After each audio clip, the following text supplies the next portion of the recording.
Nagkulang umano ang supply ng kuryente sa Panay. Ito ang naging depensa ng Department of Energy sa Senado matapos silang ipatawag dahil sa nangyaring malawakang brownout sa Panay nitong pagpasok ng 2024. Sabi naman ng NGCP, regionally connected ang supply sa probinsya. Alamin ang detalye ng balita sa report ni Alvin Pelobelio. Sinimulan na ng Senate Committee on Energy ang pagdinig sa malawakang power outages sa Panay Islands na tumagal ng 4 na araw. Kasunod ito ng pagpapatawag ng mga senador sa kaukulang ahensya at mga electric companies sa Panay. Ipinaliwanag ng Department of Energy at ng National Grid Corporation of the Philippines kung bakit naging malawakan ang blackout sa Panay. Sabi ng DOE, kulang umano ang naging supply ng kuryente sa buong Panay Island.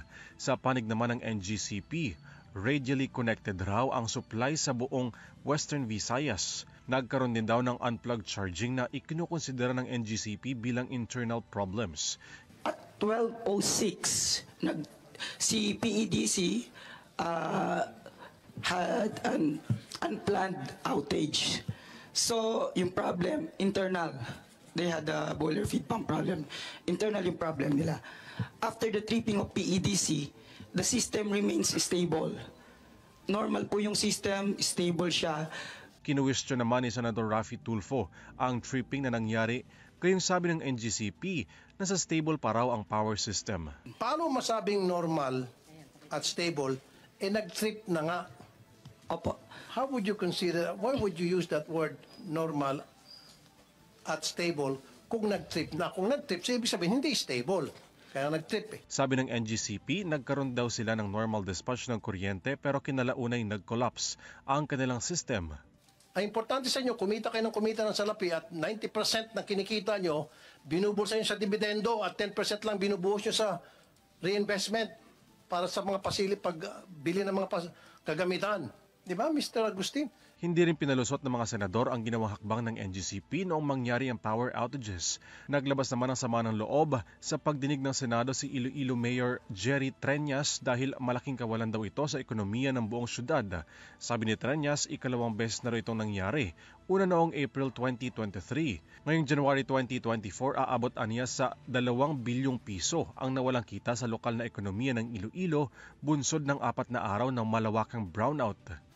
Are seriously looking into this and not defending those who are guilty.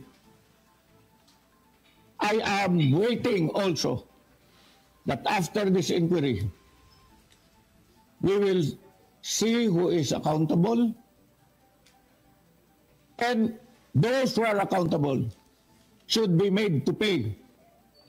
Naghain naman ng panibagong Senate resolution si Senator Win Gatchalian bilang pakikiisa niya sa kagustuhan ng Senado na imbestigahan ang malawakang power outages sa buong Panay Islands.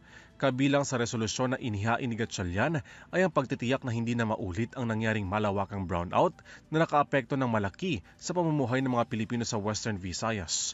Nais naman ni Iloilo Governor Arthur Defensor na kasuhan ang responsable sa malawakang brownout, gayon din ang pagpapabayad sa mga na-damage at epekto ng kawalan ng kuryente sa bawat bahay na apektado ng power outages. Sabi naman ni Congresswoman Janeth Green, dapat masolusyonan na ang malawakang brownout sa Panay. Para sa EuroTV News, Alvin Pelobelio, sumasaludo sa bawat Pilipino.